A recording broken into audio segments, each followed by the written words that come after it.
everybody. Welcome to the Hallmarkies podcast. We're so excited today. We are here to kind of talk summer-ish. Like we're talking about lots of different stuff. It's going to be really fun. It's kind of a bit of a grab bag episode that we're doing today. And I'm Rachel, and I'm so grateful to have the Sanders sisters here to talk about all this fun stuff with us. And Ginny and Laura, thanks so much for coming on the podcast. Hi. Hey, Rachel. Hi, Hallmarkies. Thanks for having us again. Yeah. So last time we had you, I think, was in April, I think. So to preview the spring movies, spring fever movies. And so how have you been? We're doing great. Yeah. Yeah, we really liked all of those spring preview movies. Yeah, the spring preview turned out pretty great. Yeah, it really was a strong season, Spring Fever. Yeah, I agree. I'm trying to think, I really liked all of them. I liked, and especially Love to the Rescue is my favorite. It was a great one. It was really great. Mm-hmm. Agreed. It was so good. It had so much heart to it, and I don't know. I thought the writing was really good in that one. So it's still my second favorite of the whole year. Yeah, that's one of my favorites this year. It just had a lot of layers. It felt like there was real depth to all the characters. Mm-hmm. Yeah, and there definitely. Was romance. Yeah, That Romance was awesome too. That was a fun one. That was really good. And I loved True Love Blooms. That one turned out. Yeah. That was way better than the description allowed. And and my favorite was Marta, the interior designer, the minimalism. I loved that. I thought that was so funny. It's like a little table. That was so good. Yeah, the whole plant bit was so great too. Yeah, it was really good. So yeah, and then they had Countdown to Summer, which was sort of weird. That was like their version of Grab Bag Month.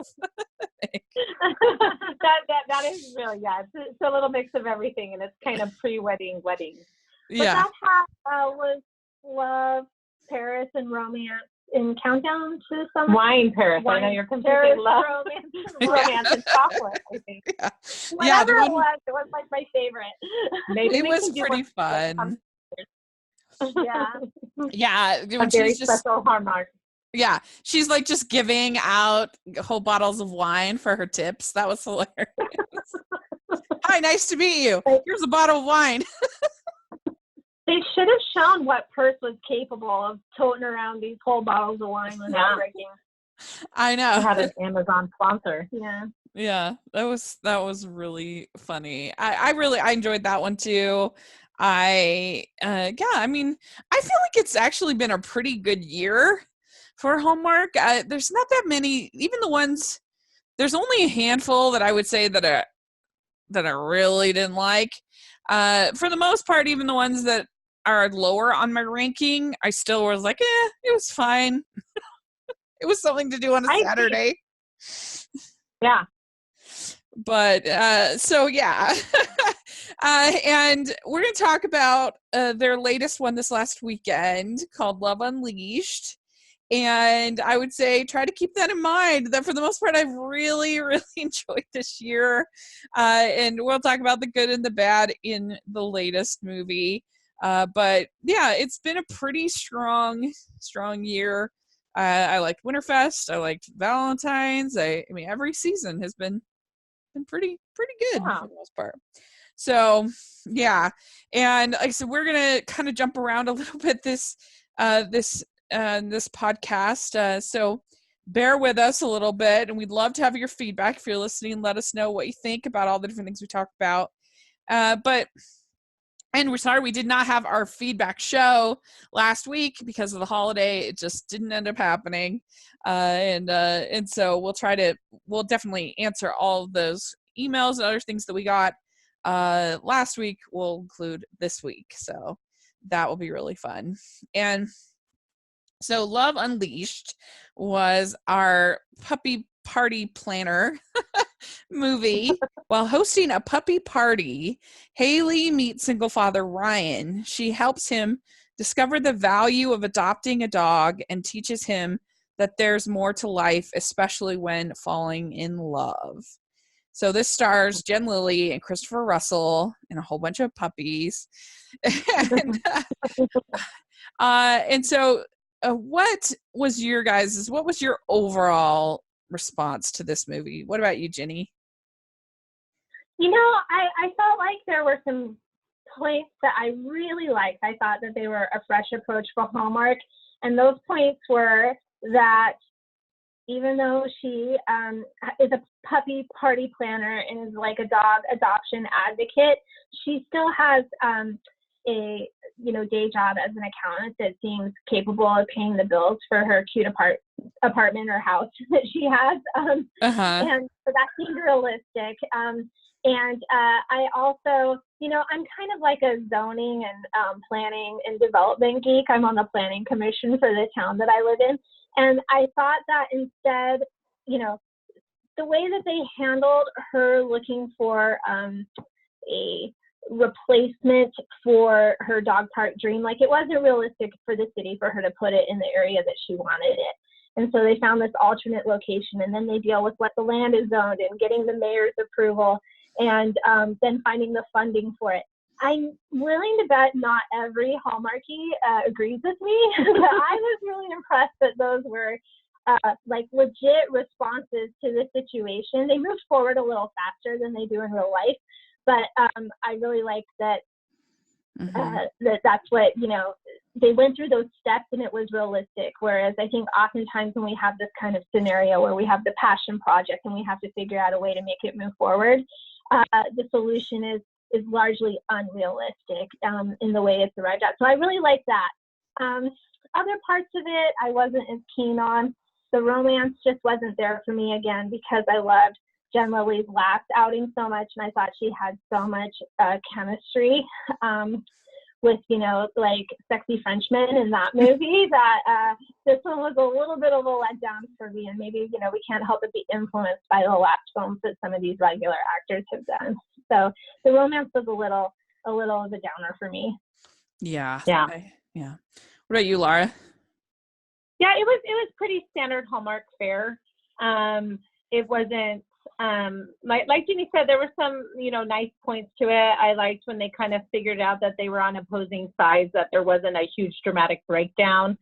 The misunderstandings were somewhat limited, which was nice. But yeah, I kind of felt like it was like Love to the Rescue and True Love Blooms had a baby. And as a result, I was maybe a little tapped out on both ends because I enjoyed both of those films in the spring. Yeah. And so the puppy element, I felt like it just was so well done with them sharing the dog in the other one. And then in terms of the, big business guy wants to build something on the land that I want to do something else. It had been done so well a little bit earlier. So that made it maybe, and I also wonder if maybe in the summer, because we don't have a holiday to kind of tie it to, if you had a little malaise, because if the story doesn't have enough meat and parts to it, that maybe it kind of falls short because we can't throw in like, a white elephant exchange to kind of keep it exciting. Yeah. So I don't know if that's where I'm at as a serious Hallmark viewer. In my casual Hallmark days, if I had caught it, I probably would have been just fine. Yeah, that's interesting. So there are some positives that I felt about this movie. I liked that they were very careful about a dog ownership and made that very clear, that it wasn't just something to take lightly, and that you would never want to bring a dog home and then take it back, and what that would do to the little girl plus the dog. And they were very respectful of that, and I appreciate that. And I always loved Jen. I mean, she's just so cute, and she was obviously pregnant, but oh well, who cares? They did it. They did a fine job, with that. And she's just so cute. And she was on Home and Family this last week, and I just thought she's just the best. She's such a good person. And I mean, I just don't know how she gets all done with these. She has these little ones and then a new baby coming and, adopting and fostering and singing, she's got an album and she does 3 Hallmark movies this year and she's amazing and I love her. And so, yeah, I like that. The other thing that's kind of maybe superficial that I liked is I like that they actually acknowledged that this is a hot guy who probably wouldn't be single. Like, because sometimes it's just like, it's just so ridiculous that, and this is for feature films as well, it's like, oh, sure, J-Lo's playing Scrabble with old people on the weekends. I really see that, and so I kind of liked that her co-worker was like, yeah, he's hot, ask him out, what's wrong with you, so that was fun, I thought. Pretty much those are my positives. There were a few cute little moments between her and her dad too, I would say, but this movie, I kind of joke sometimes on the podcast that a movie took me to a dark place. Some of the choices the characters made me crazy. I just couldn't. I mean, here she is, this operating this business of these puppy parties, and when they kind of, the big reveal is that she doesn't have a permit and she isn't licensed to have these.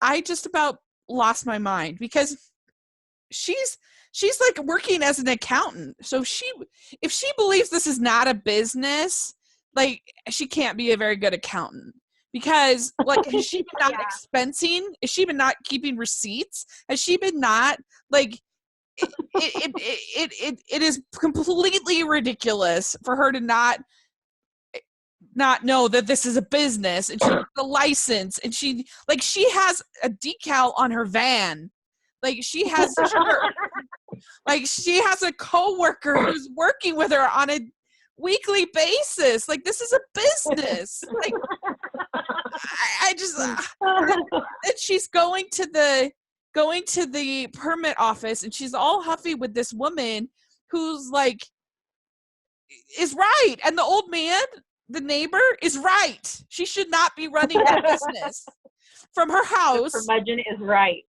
He warned her too. Yeah, he warned her.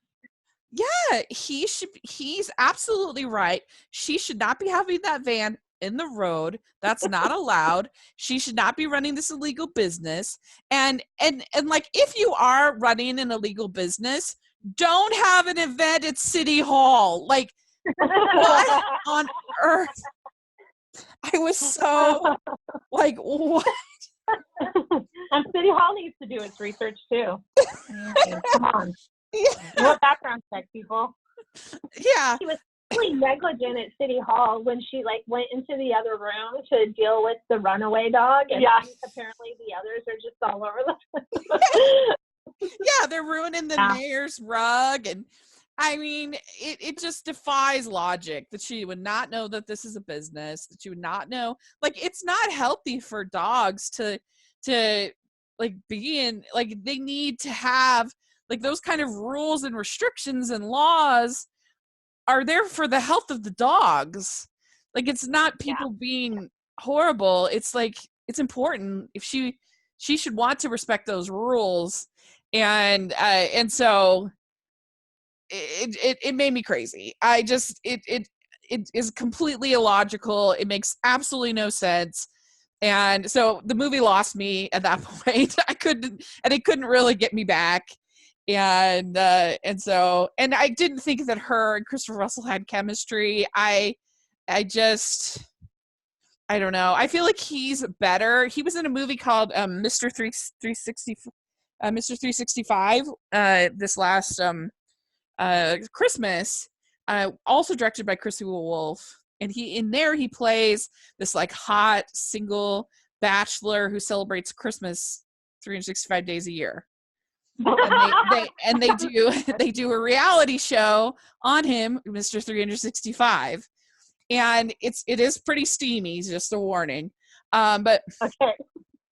yeah, but anyway, that's like perfect for him. That's perfect role for him. He was super charming. He was super great.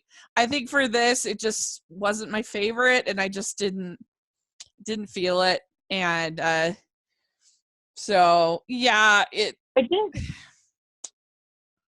I thought that he gave a little bit of Paul Green vibes. So a few times I thought, you know what, they could play brothers with some of their facial expressions. So that's something that I enjoyed. And I also thought it was pretty amazing that nobody messed up saying puppy party play date, because that was it was a tongue twister. Yeah, that was pretty good.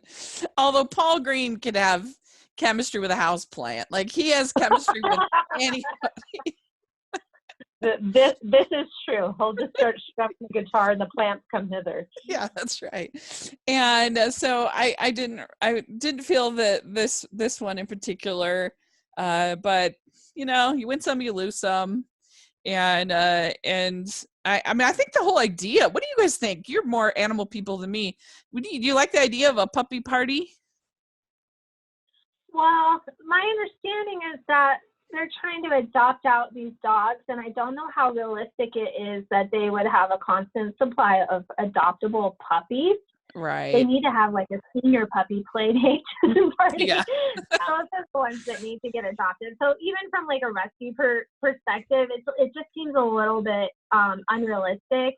That said, you know, anything that's going to like support adoption or get people interested in it, I'm for it. My soon-to-be 10-year-old did ask for a puppy party play date after watching it with me. So I may have to find the next best thing, which is borrowing your dogs, Ginny. Are you up for this? A puppy party play date every day here.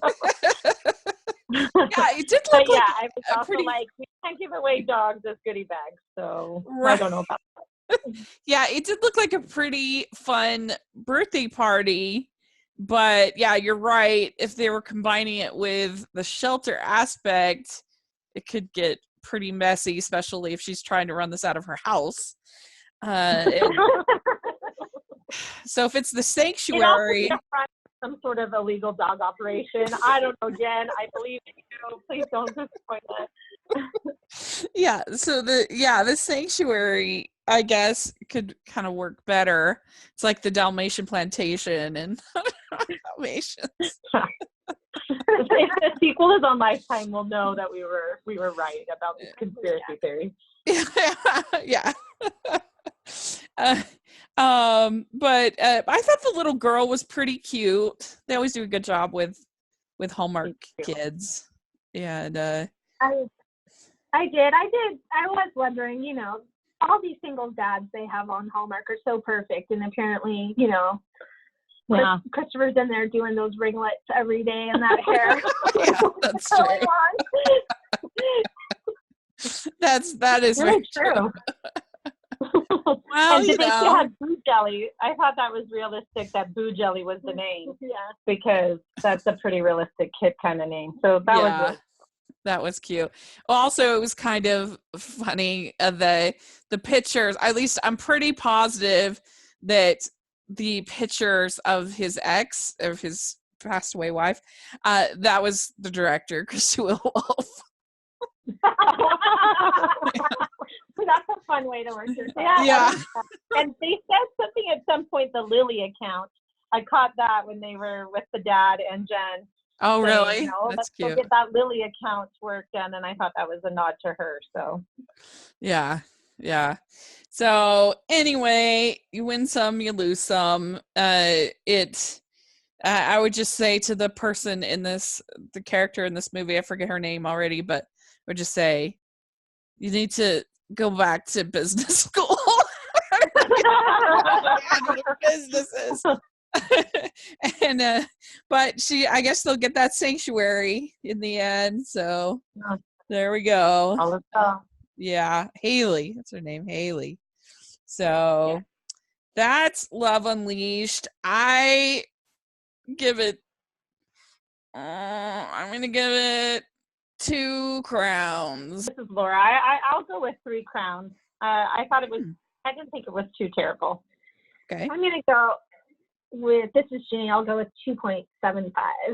Okay. Very good. So yeah, and it is my least favorite of the year that we've seen. This and Love in the Sun are my two least favorite. And then Snow Coming. So those are the ones that didn't work as well for me. But like I said, you win some, you lose some. When you make as many. There's a spot to watch, so you get pickier the more you see.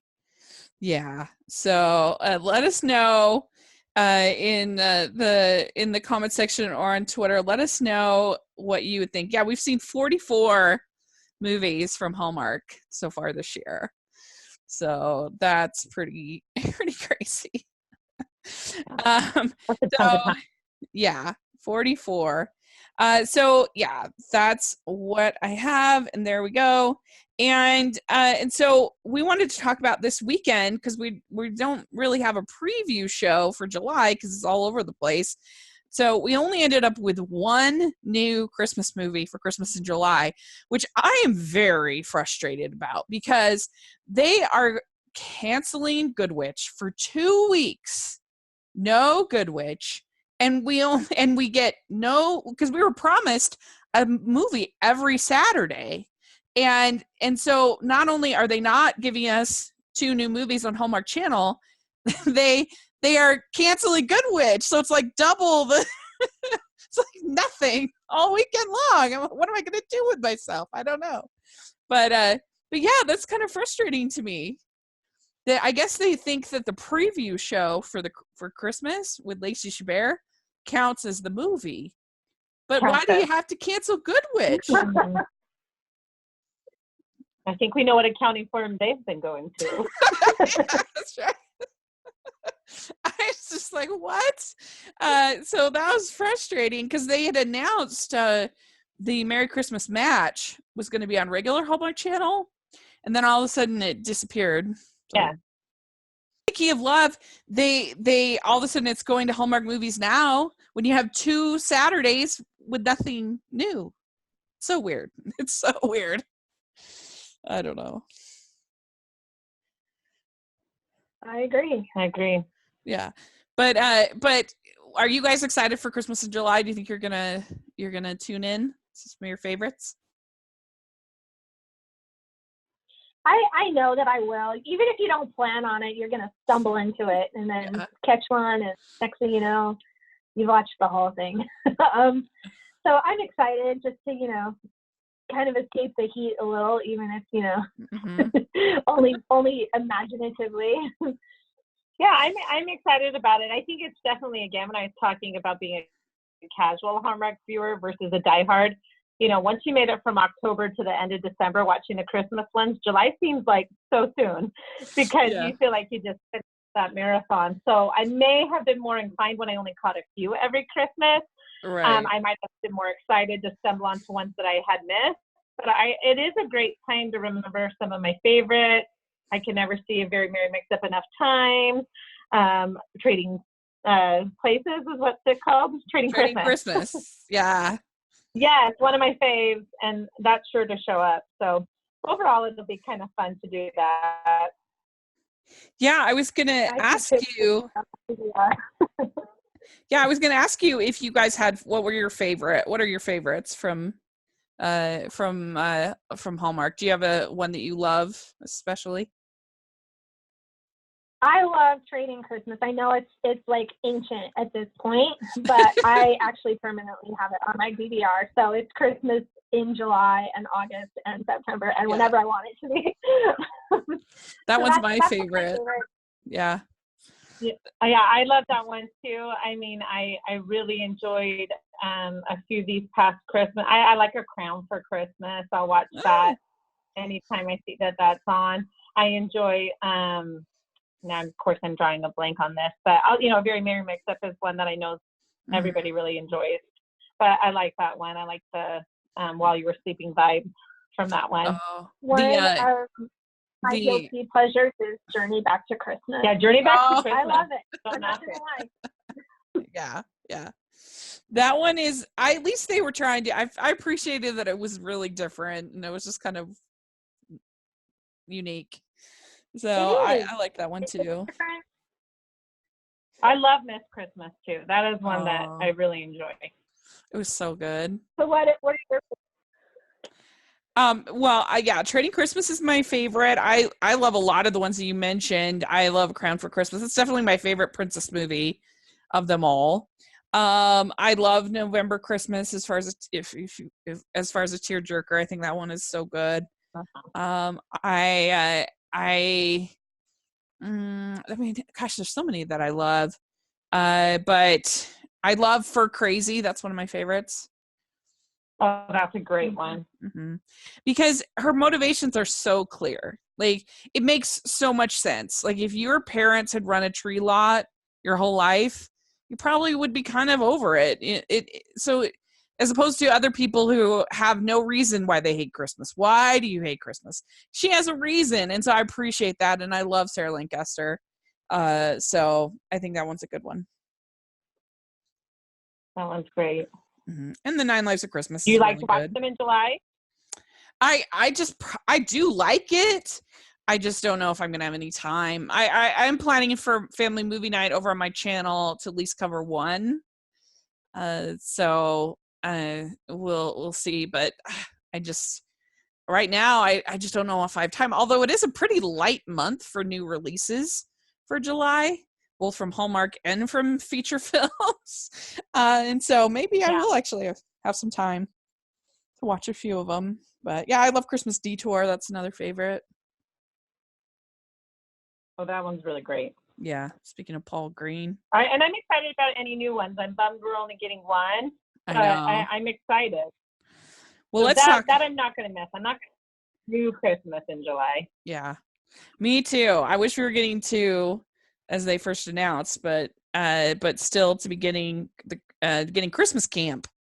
And this movie is written by Karen Shaler, who did the Netflix Christmas Prince, and which was a big hit. Oh. And the sequel. I don't know if you've seen those. I've seen them. This is Ginny. I've seen them. Yeah, I've seen them.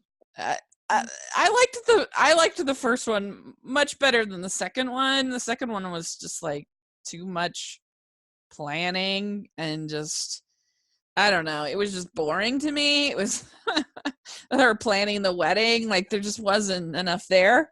But the first one was fine. To me, I didn't really understand why it became kind of the thing that was the worst thing ever out there as far as memes and stuff. But it was just a generic princess movie, in my opinion. But but anyway, so she's writing Christmas Camp, and it's to get a big promotion. Haley, an advertising executive who specializes in social media and all things hip, must land a toy company that is all about traditional Christmas as an account. And so evidently they make her go to Christmas camp.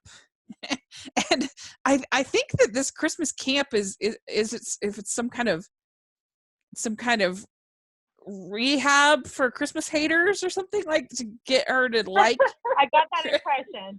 Christmas. Which, I mean, would you want to go to Christmas camp? Yeah, I mean, I actually would. I'm not going to lie. This has a lot of elements that are actually very campy, pun intended. Yeah. But Christmas camp sounds kind of incredible to me because I just think learning to do Christmas the right way would be really great. But I'm not a Christmas hater, so perhaps I wouldn't benefit from it. Maybe not. If you have a regular job and your job wants to send you away where no like clients or anyone can bother you, and all you're gonna do is make like gingerbread cookies and stuff, yeah, who doesn't want to do that? Yeah. Will it be a per diem for this? Yeah, they on IMDb and later in the description, the storyline section, it actually describes it as Christmas boot camp, which makes me even more excited. I'm actually super excited because one movie that I love that I forgot to mention is My Christmas Love with Bobby Campo, That is one of my favorite Mm-hmm. Hallmark Christmas movies. Yeah. And I really think he brings a subtle charm to every movie he's in. He's got that kind of guy next door, didn't see it coming, cute guy thing. And I'm excited. I'm also not going to, I'm seeing some potential storylines that involve the big man in the red suit.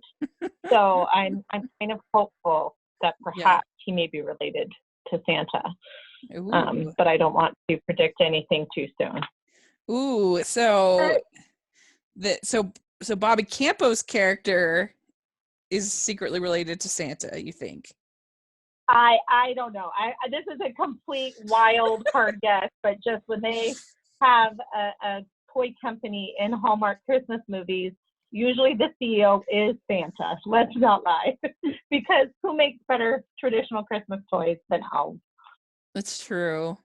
That would be fun. But I don't want to spoil it for anyone. I also don't want to be wrong. Yeah.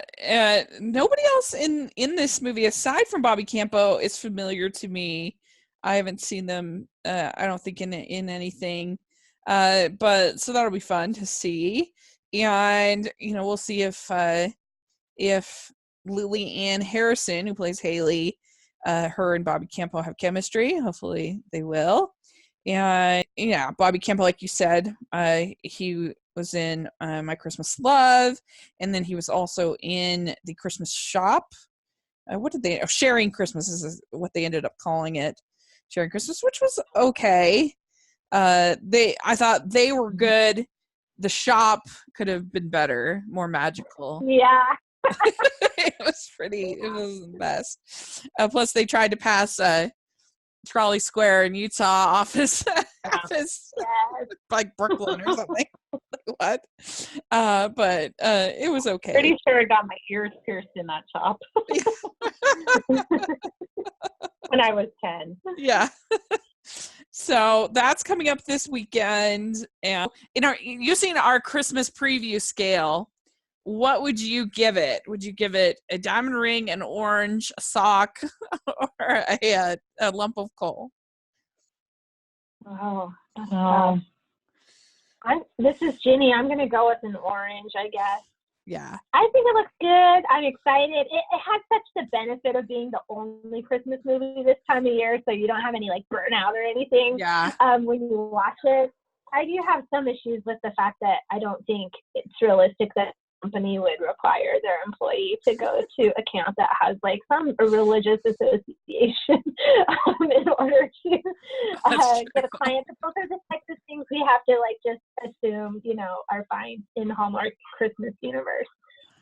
So I'll give it an orange. Because I live in an alternate reality, I will give it a diamond ring because I want to go to Christmas camp. The title gets me. I love the ones that don't say love at all in them.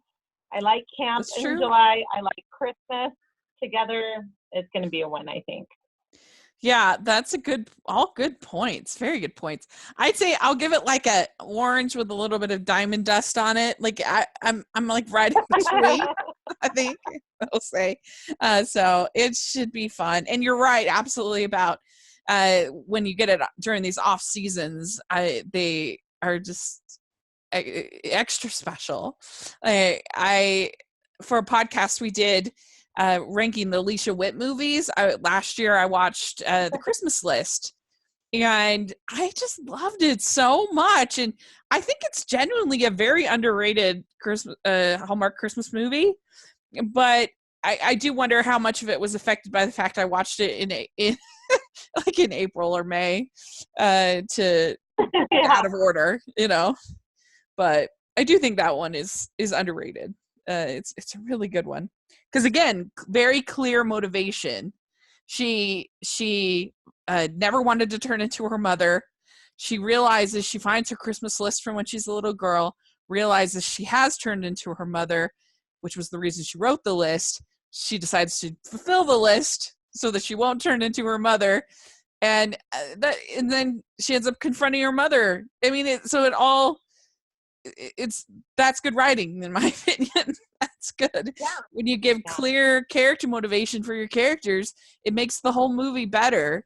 And So yeah, no matter what kind of movie it is. So I think that one's a really good one. But anyway, let us know in the comments section or on Twitter what you're excited for Christmas in July and what rating preview you would give to Christmas Camp. So that will be really fun.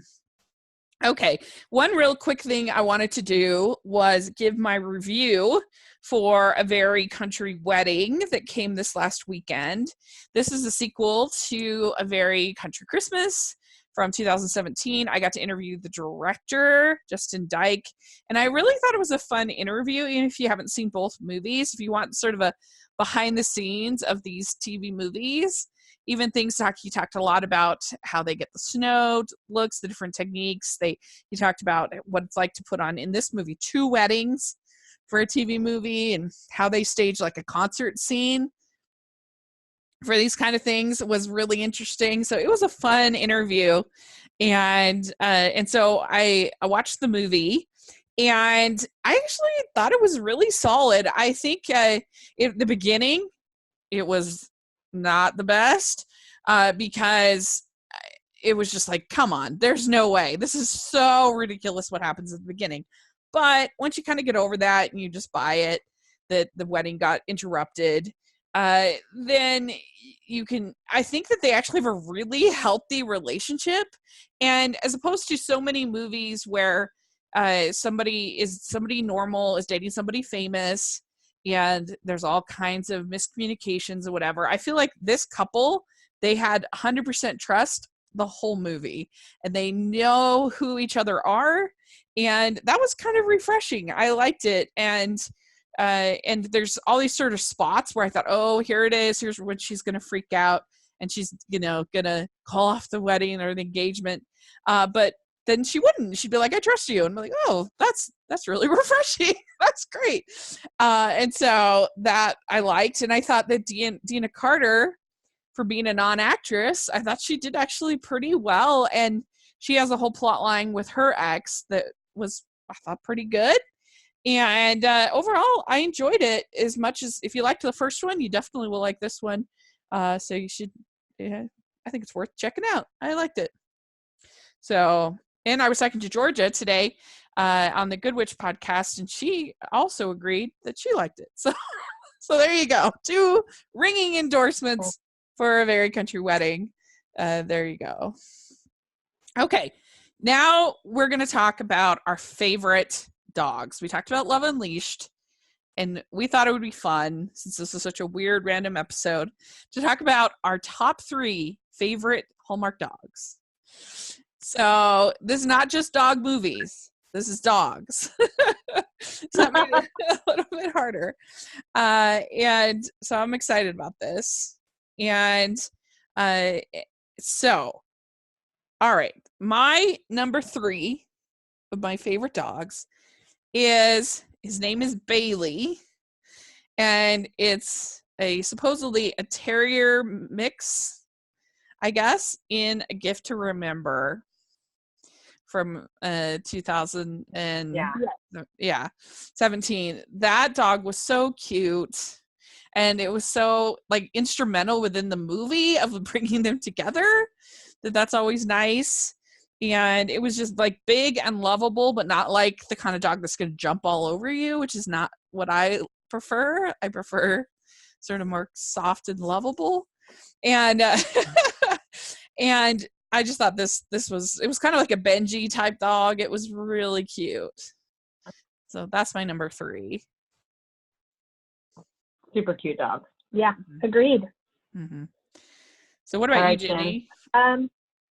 My number 3 is the dog. I could not find the dog's real name, but the dog's character name is Justice in A Veteran's Christmas from this last Christmas. Yeah. This dog, if you haven't seen the movie, is like Lassie if Lassie were also a great matchmaker, because this dog saves kind of the life, or at least finds help for the main character, played by Eloise Mumford, when she's in a car accident, and then leads her back to the home of Justice's owner, Joe. And of course, they later fall in love. And Eloise like, you know, bonds with Justice because she is missing her own canine companion she used to do search and rescue with in Afghanistan, which I think is named Christmas, and then they're later reunited as well. But Justice was like either a boxer or like a boxer pit mix based on my own unprofessional observation. It was just a really cute dog. So that's my number 3. All right. My number 3 is Gidget the dog, not to be confused with Secret Life of Pets. I think there's a Gidget the dog, but from Eat, Play, Love. This is the dog, another Jen Lilly dog movie. Really cute. I think I looked it up and Gidget has been in like 7 Hallmark movies. So definitely one of the top Hall dogs. What do we want to call them? I don't know. Dog stars of Hallmark. Really cute dog. That movie's also heavy on animals because it takes place between, you know, the match between a vet and Jen Lilly's character, also a dog lover. And I think there was another dog. There was a really cute collie in that who is part of kind of a secondary romance between Lindsay Wagner and kind of a second act romance in there. That was also a really cute dog because we had a collie growing up. So that was kind of a soft spot for me. So that's 2 dogs in one for my number 3. Yeah, it is hard, those movies with multiple dogs, because at Veterans Christmas, both those dogs are also really cute. And Yeah. And you had a dog named Christmas in that movie, so that's always fun. Yeah, but you know, Christmas I think was like a golden retriever and really just comes in for like 10 minutes at the end. Yeah. So I didn't feel like that dog was as worthy of the That's true. adulation that Justice. But I did think about You take your dog very seriously, Rachel. Yeah. You see what I'm dealing with? I did think about my boyfriend's dogs for a while, because there are some cute ones. I especially love the little Shih Tzu dog in that one. Is really cute. Yeah. Because I don't like, Dalmatians are great on animation, but in real life they're too jumpy for me. They're great for other people, but for me, too jumpy. But yeah, so very good choices. Very, very good. So my choice is also a double choice, like you did. I have from Walking the Dog, I have the golden retriever, I think, called Simon, and then the terrier named Gidget. And those are their characters in the movie. But I thought that this was a pretty cute movie, and I particularly thought the little Gidget was really cute. I think we may be talking of the same Gidget. Very adorable dog, this Gidget. Yeah, that was really cute, and that was a fun movie. Probably maybe Sam Page's best movie. Yeah, that one or Story of Us are probably my favorite of his. Those were both pretty good. Mm-hmm. So all right, what's your number 2? All right, this is Ginny. My number 2 is someone we've already spoken about a bit, which is Bruce from Love to the Rescue. And I did a little bit of reading on Bruce, who's a mixed breed. I think his real name is Zip the dog, and he was a real life rescue. And this was his first movie after being adopted by a dog trainer. And I think that Nikki DeLoach and Michael Rady did interviews where they were very kind to Bruce, but essentially explained that he was not quite ready for prime time when it came to, you know, like the movie has several scenes where they're going to like training classes with him and stuff and have to tell him to sit, and he would always just do that, like sit when he wasn't supposed to sit, and you know, like they're leaving one way and he's leaving the other and stuff like that. But they said he was so cute, and it's kind of fun to hear about like a rescue dog who like, you know, went on to stardom after the fact. And great that Hallmark, you know, or whatever the production company was, would give him that chance. Yeah. Very cool. It was that was cute. And they're so good with those rescue dogs. And I think there's even a rescue cat, I believe, that they've had in a couple movies. So that's fun. All right, Okay. Laura, what's your number 2? So my number 2, I was not able to identify a name or like a breed on this dog because when you put in a birthday wish dog, it just pulls up like e-cards with dogs singing. But I love that movie. I love cute dog kind of scenes. You know, obviously in that movie she flashes forward and there's a dog, and it's just essential because she's a dog hater. She's terribly afraid of dogs. This is the Jesse Schramm character, and then Luke McFarlane takes her to hold those puppies, and they are just the cutest puppies ever. And she's kind of won over, and she's able to kind of let go of her fear, and it's a little bit of her path towards her unpredicted future with him. And that movie nails a lot of notes for me.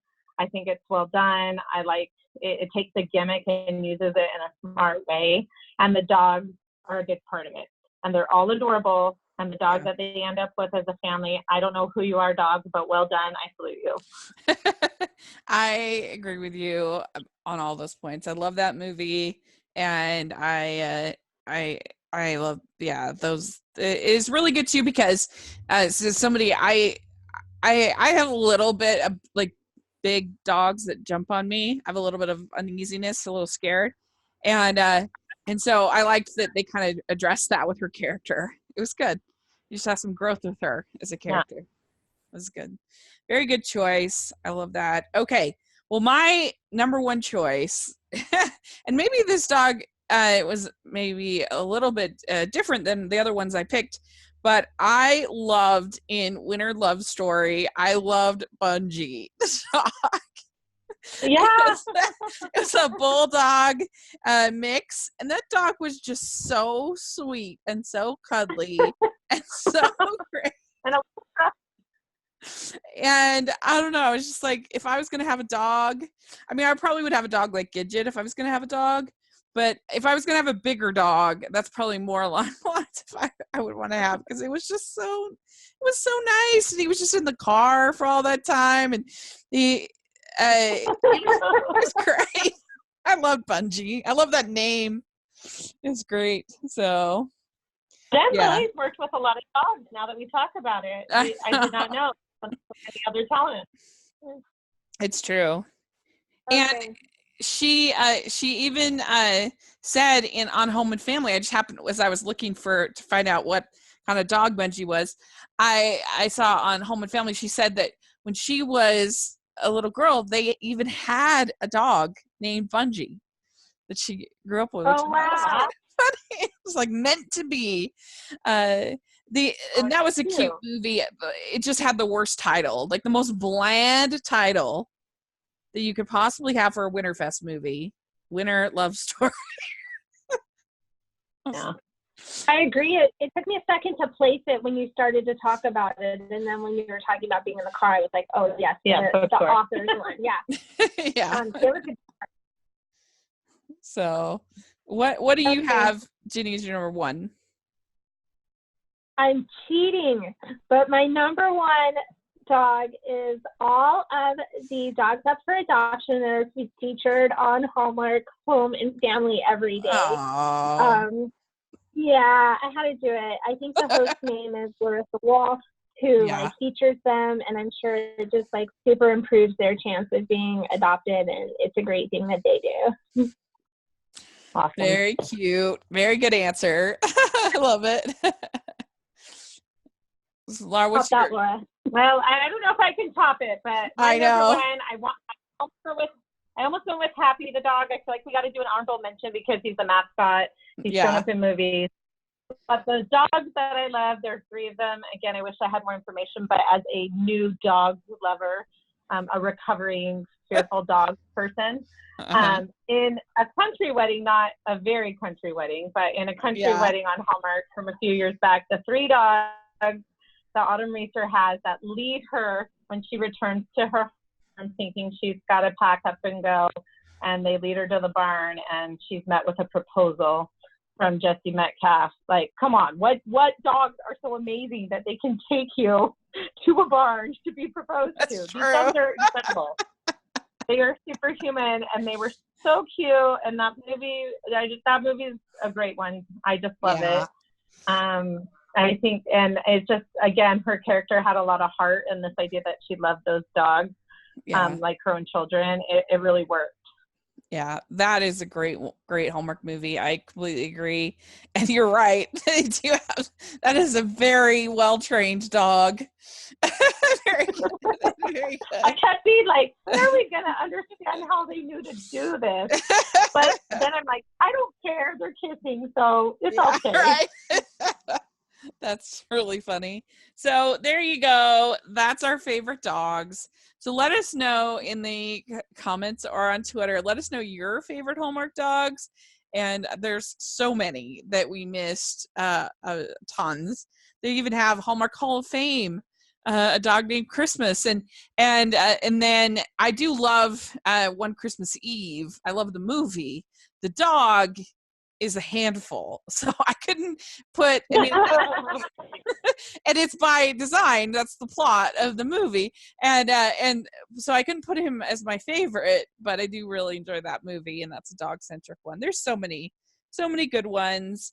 So let us know your favorites. And so, yeah, we're kind of all over the place on this episode. You have to forgive us, but hopefully you enjoyed it. And I sure enjoyed talking with you. Thank you so much, you guys, for coming on the podcast. Well, thanks for having us, as always. Thank you.